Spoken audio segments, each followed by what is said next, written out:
Welcome to Sudheer edutech YouTube channel. నేను మీ సుధీర్ సార్ని. 2024 మే 1 ఇవాల్టి కరెంట్ అఫైర్స్. ఫస్ట్ క్వశ్చన్, ప్రపంచ కార్మిక దినోత్సవాన్ని ప్రతి ఏటా ఏ తేదీన నిర్వహిస్తారు? ప్రపంచ కార్మిక దినోత్సవాన్ని ప్రతి ఏటా మే 1వ తారీఖున నిర్వహిస్తారు. మే 1వ తారీఖున నిర్వహిస్తారన్నమాట. చూడండి, ప్రపంచ కార్మికుల దినోత్సవాన్ని ప్రపంచ వర్కర్ల దినోత్సవం అని కూడా అంటారు. ప్రపంచ వర్కర్ల దినోత్సవం అని కూడా అంటారు. దీన్నే మనం మే డే అని కూడా పిలుస్తాం, మే డే. ఇకపోతే ప్రపంచ కార్మికుల దినోత్సవాన్ని ప్రతి ఏటా ప్రపంచ కార్మిక సంస్థ అనగా ఇంటర్నేషనల్ లేబర్ ఆర్గనైజేషన్ ఆధ్వర్యంలో అంతర్జాతీయంగా నిర్వహిస్తారన్నమాట. ఈ రోజున ముఖ్యంగా కార్మికుల యొక్క పని గంటలు తగ్గించడం కావచ్చు, అదే కార్మికులకు వారి శ్రమకు తగ్గట్టుగా వారికి వేతనం, ఓకేనా, వారికి సరైనటువంటి వేతనం, శాలరీ అనమాట, సరైనటువంటి వేతనం ఇవ్వడం కావచ్చు. ఇట్లాంటి విషయాల్లో, ఓకేనా, ముఖ్యంగా ఆరోగ్యము ఇట్లాంటి విషయాల్లో కూడా ఈ రోజు అనేటువంటిది చాలా ప్రాముఖ్యతగా కనిపిస్తుంది అన్నమాట. కార్మికులకు సంబంధించి అనేక గొప్ప వారికి సంబంధించినటువంటి విషయాలపైన ఈరోజు గొప్పగా వారి గురించిన ప్రోత్సాహం అన్నమాట, వారికి ప్రోత్సాహం ఇవ్వడం అనేటువంటిది ఇక్కడ కనిపిస్తుంది అన్నమాట. ఓకేనా. ఇకపోతే మన దేశంలో కొన్ని చట్టాలు మనం చూసుకోవాలి. ఉద్యోగ, ఓకేనా, రాష్ట్ర బీమా చట్టం 1948. ఉద్యోగ రాష్ట్ర బీమా చట్టం ఎప్పుడంటే 1948 అన్నమాట. బాల కార్మిక నిషేధ చట్టం, బాల కార్మిక నిషేధ చట్టం గుర్తుపెట్టుకోవాలి, 1986.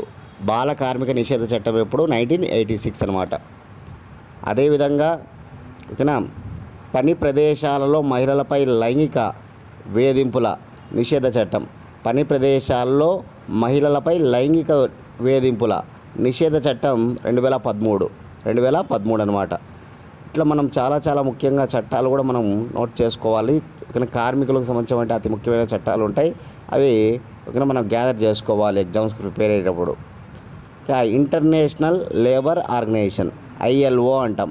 ఓకేనా. ILO ఏర్పడిన సంవత్సరం 1919 ఏప్రిల్ 11. ILO ప్రధాన కార్యాలయం Geneva, Switzerland.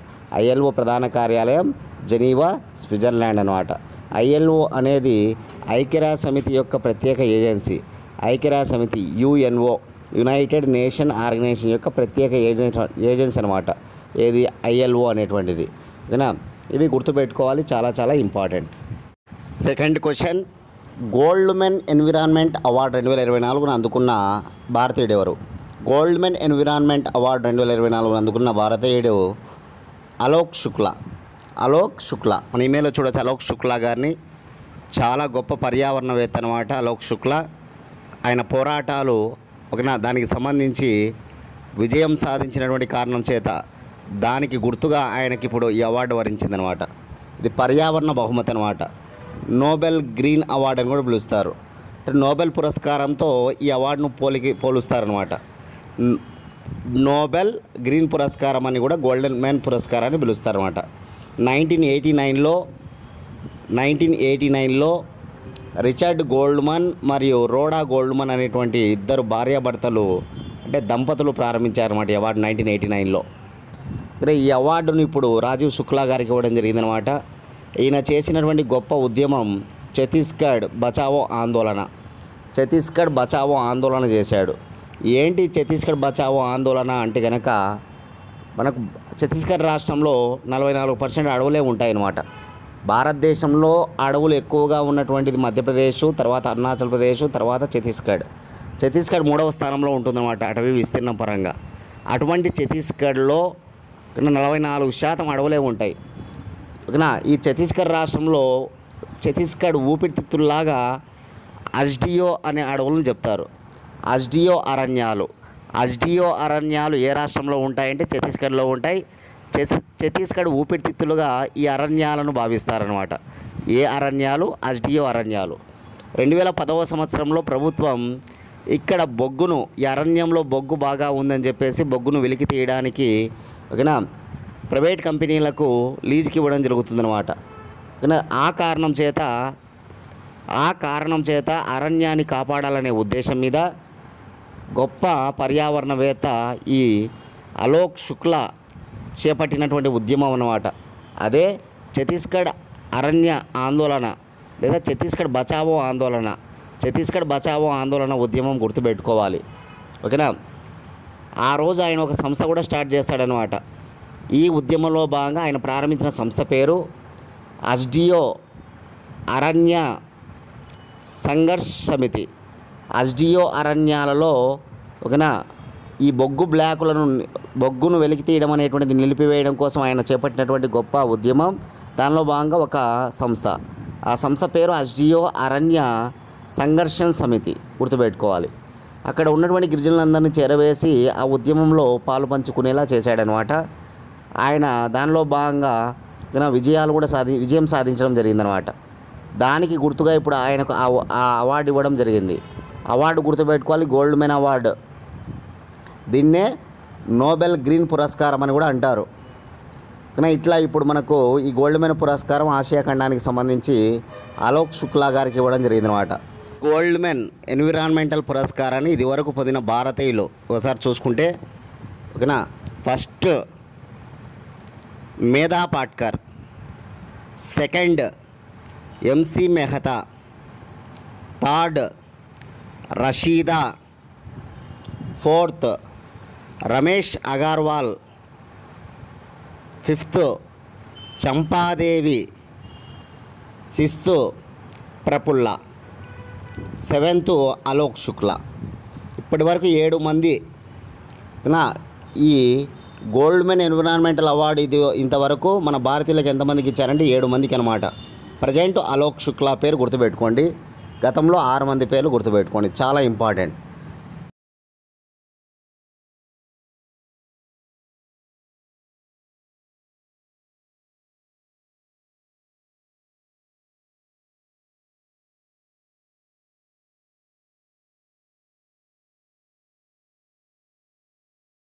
Third question, the winners mind set అనే పుస్తకాన్ని ఎవరు రచించారు?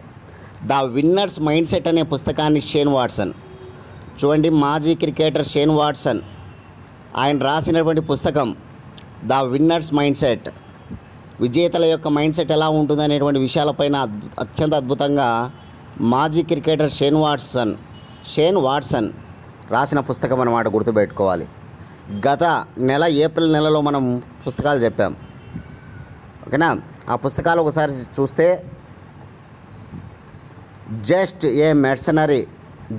ఏ మెర్సనరీ పుస్తకం ఆర్బీఐ మాజీ గవర్నర్ దువ్వూరి సుబ్బారావు గారు రచించారు.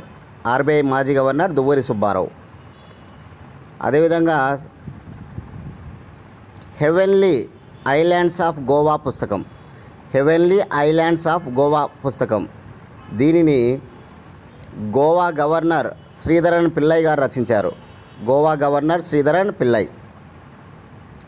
నైఫ్ అనే పుస్తకం అన్నమాట. దీన్ని Booker prize winner Salman Rushdie గారు రచించారు నైఫ్ అనే పుస్తకం ఓకేనా. ఇట్లా మనం ఏప్రిల్ నెలలో పుస్తకం చెప్పాం. అదేవిధంగా ఫాదర్ ఆఫ్ ఇండియన్ కమ్యూనికేషన్గా పిలువబడే శ్యామ్ పిట్రోడా గారు ఒక పుస్తకాన్ని రాశారు.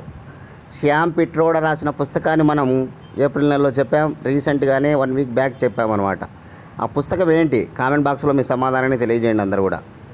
శ్యామ్ పిట్రోడా రాసిన పుస్తకం ఏమిటి? కామెంట్ బాక్స్లో తెలియజేయండి, చూద్దాం. Fourth question, Haryana governor Bandaru Dattatreya 31వ యుద్ధవీర్ పురస్కారాన్ని ఎవరికి అందజేశారు? చూడండి, అత్యంత ప్రతిష్టాత్మకమైనటువంటి పురస్కారం అన్నమాట ఈ యుద్ధవీర్ పురస్కారం. ఈ యుద్ధవీర్ పురస్కారాన్ని హర్యానా ప్రస్తుత గవర్నర్ బండారు దత్తాత్రేయ, మన తెలుగువాడే బండారు దత్తాత్రేయ, భారతీయ జనతా పార్టీకి చెందినటువంటి నేత అన్నమాట బండారు దత్తాత్రేయ. ఆయన చేతుల మీదుగా ఎవరు అందుకున్నారు ఈ అవార్డును?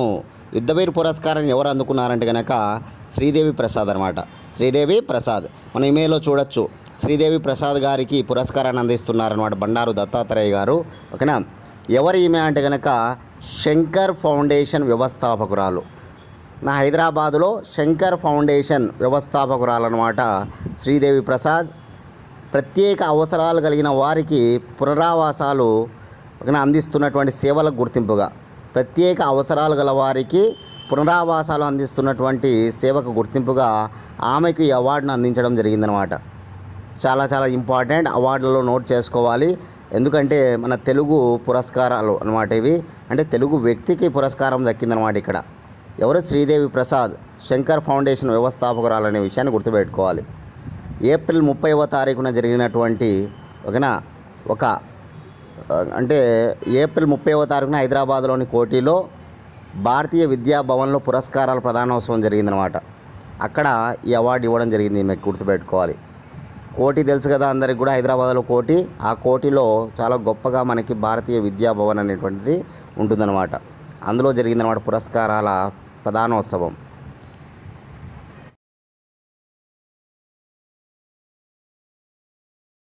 Fifth question, coal fired power ప్లాంట్ను ఏ సంవత్సరం నాటికి ఆపేస్తున్నట్టు G7 మినిస్టర్స్ తెలిపారు. చూడండి, G7 మినిస్టర్ల సమావేశం జరిగిందనమాట. దానిలో భాగంగా తీసుకున్నటువంటి అత్యంత గొప్ప నిర్ణయం ఏంటంటే కనుక కోల్ ఫైర్డ్ పవర్ ప్లాంట్స్ ఆపేయడం. ఏ సంవత్సరం నాటికి ఆపేస్తున్నట్టుగా వీటన్నిటిని కూడా చెప్పడం జరిగిందంటే కనుక 2030 నాటికి. 2030 నాటికి G7 దేశాలలో ఉన్నటువంటి ఈ కోల్ ఫైర్డ్ పవర్ ప్లాంట్స్ ఆపేస్తున్నట్లుగా ప్రకటించడం జరిగిందనమాట. ఎందుకంటే వాతావరణాన్ని మరింతగా ఖచ్చితంగా ఇప్పుడు రోజు రోజుకు మనం చూస్తూనే ఉన్న కాలుష్యం ఎక్కువ అయిపోతుందన్నమాట. దానిలో భాగమే ఈ కోల్ ఫైర్డ్ పవర్ ప్లాంట్స్ కూడా. బొగ్గును మండించి విద్యుత్తును ఉత్పత్తి చేస్తారనమాట. ఇక్కడ బొగ్గును మండించి విద్యుత్తును ఉత్పత్తి చేసేటువంటి ప్లాంట్స్ అనమాట. కాబట్టి ఆటోమేటిక్గా పర్యావరణం బాగా దెబ్బతింటూ ఉందన్నమాట. దాన్ని అరికట్టడం కోసం తీసుకున్నటువంటి అత్యంత గొప్ప నిర్ణయం 2030 నాటికి వీటిని ఆపేస్తున్నట్లుగా ఈ G7 దేశాలు ప్రకటించాయి.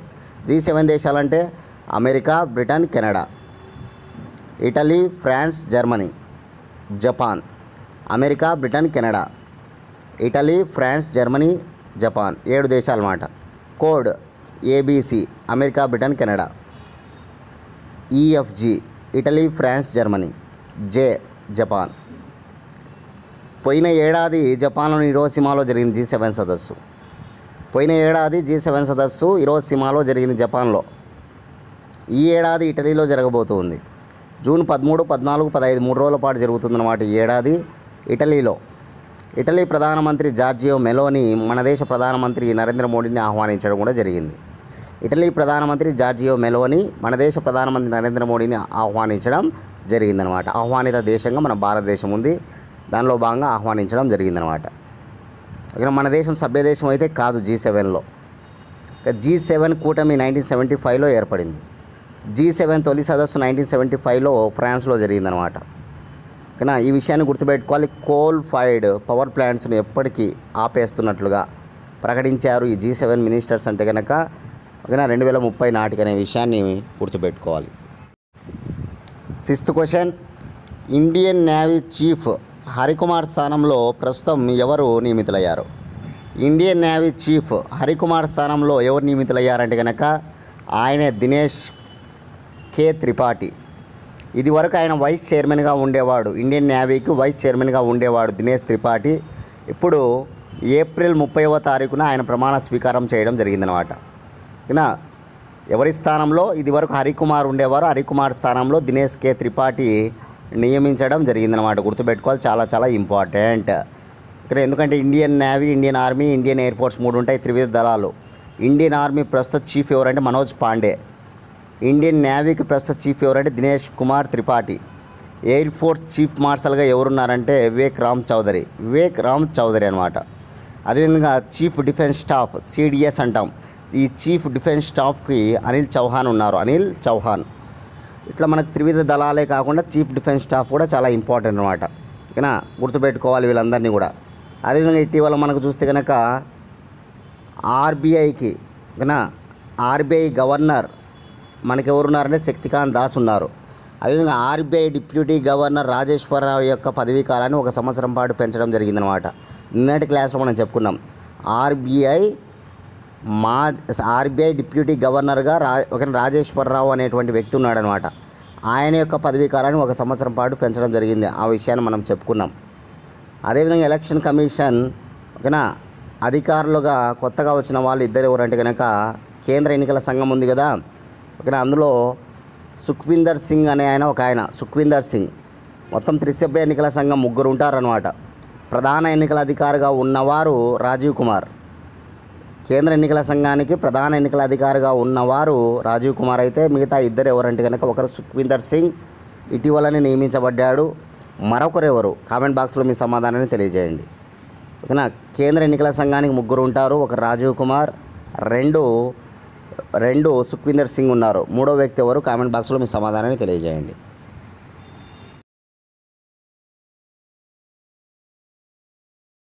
7th question. 2024 ఏప్రిల్ నెలలో రికార్డు స్థాయిలో వసూలైన జీఎస్టీ ఎంత? 2024 ఏప్రిల్ నెల గత నెలలో రికార్డుల స్థాయిలో జీఎస్టీ వసూలైందనమాట. అది ఎంత అంటే కనుక 2.10 లక్షల కోట్లు. 2.10 లక్షల కోట్లు అనమాట. గుర్తుపెట్టుకోవాలి, చాలా ఇంపార్టెంట్. ఎందుకంటే రికార్డు బ్రేక్ చేయడం జరిగింది.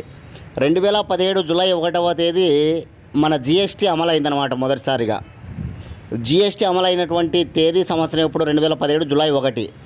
ఆ రోజు నుంచి ఈ రోజు వరకు చూస్తే రికార్డు వసూలు ఇదే అనమాట. 2.10 లక్షల కోట్లు రికార్డు అనమాట.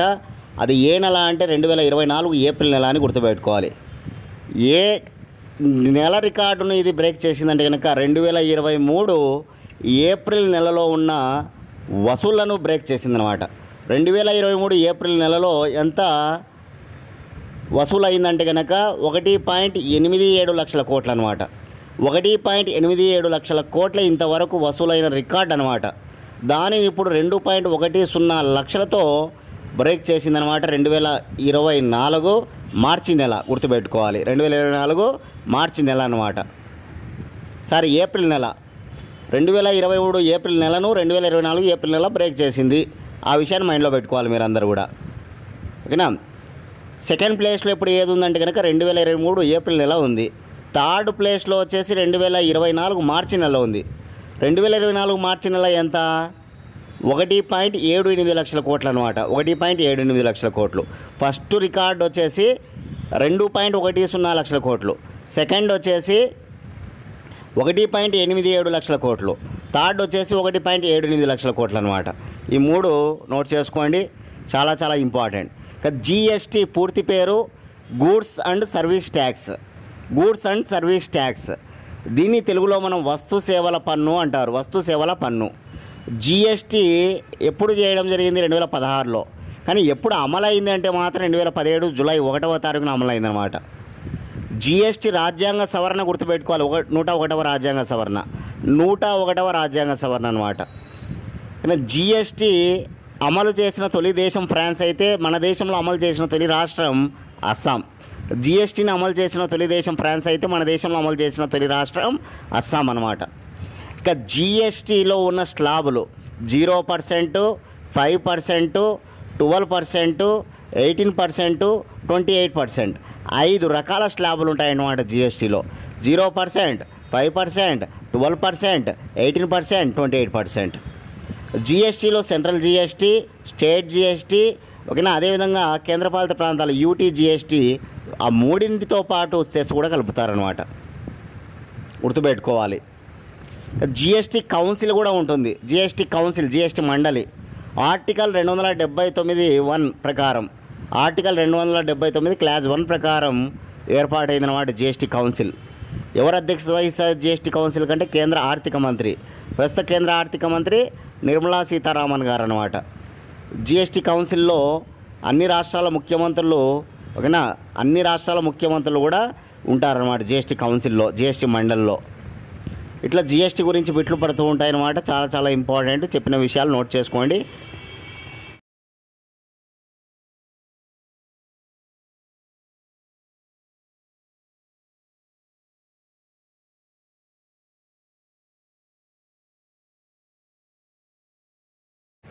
Eighth question.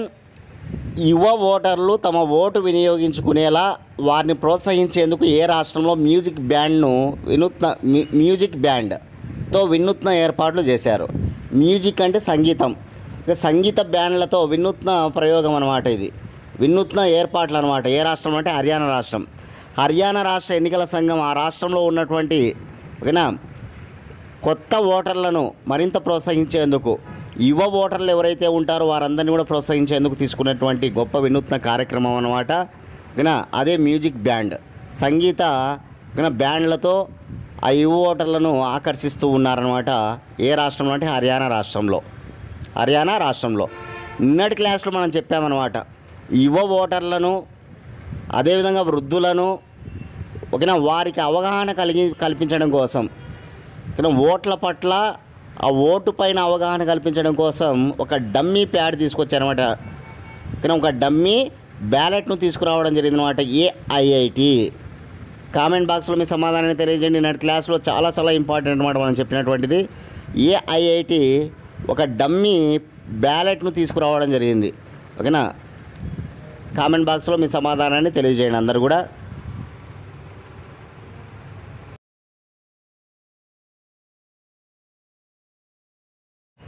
క్లాస్ ఎవరైతే ఫాలో అవుతున్నారో దయచేసి మీరు అందరూ లైక్ చేయండి ప్లీజ్, అందరూ లైక్ చేయండి.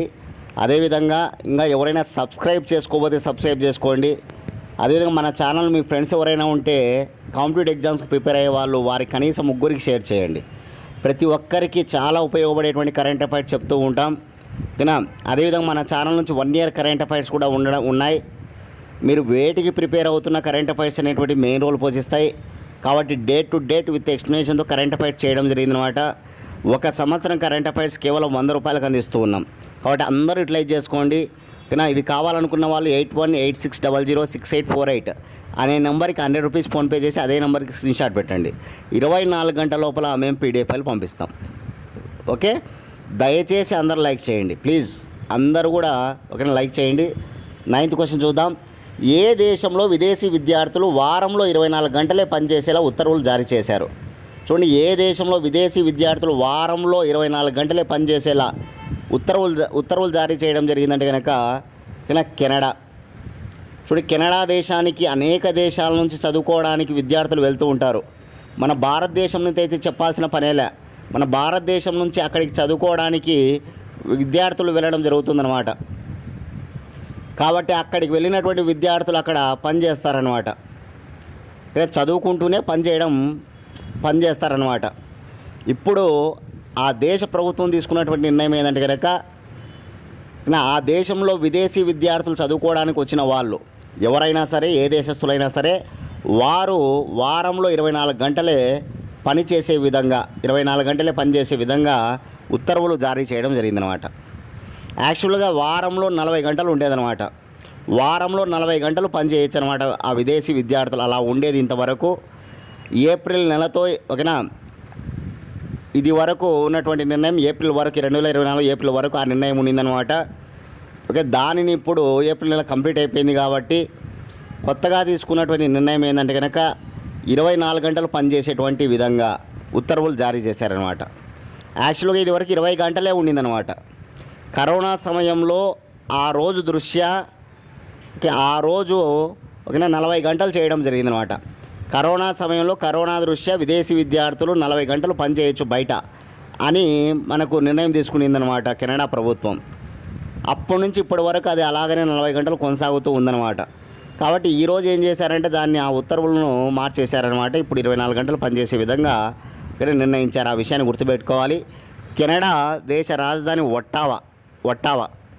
కెనడా దేశ భాష ఇంగ్లీష్. కెనడా దేశ currency Canadian dollar, Canada dollar అనమాట. కెనడా దేశ ప్రస్తుత ప్రధానమంత్రి జస్టిన్ టుడే. ప్రపంచంలో విస్తీర్ణంలో 2వ అతిపెద్ద దేశం కెనడా అనమాట. రష్యా తర్వాత 2వది కెనడానే. ఉత్తర అమెరికా ఖండంలో కెనడా ఉంటుందన్నమాట. ఉత్తర అమెరికా ఖండంలో అయితే విస్తీర్ణంలో అతిపెద్ద దేశం కెనడానే. కెనడా, అమెరికా 2 చాలా పాపులర్ కంట్రీస్ అనమాట ఉత్తర అమెరికా ఖండంలో. అమెరికా ఏమో జనాభాలో టాప్ ఉంటుంది, ఉత్తర అమెరికా ఖండంలో విస్తీర్ణంలో ఏమో కెనడా టాప్ ఉంటుందన్నమాట ఉత్తర అమెరికా ఖండంలో. గుర్తుపెట్టుకోవాలి. ప్రపంచంలో అతిపెద్ద మంచినీటి సరస్సు గ్రేట్ సుపీరియర్. ఇది అమెరికా, కెనడా అనే 2 దేశాల్లో విస్తరించి ఉంటుంది. గ్రేట్ సుపీరియర్ మంచినీటి సరస్సు అనమాట.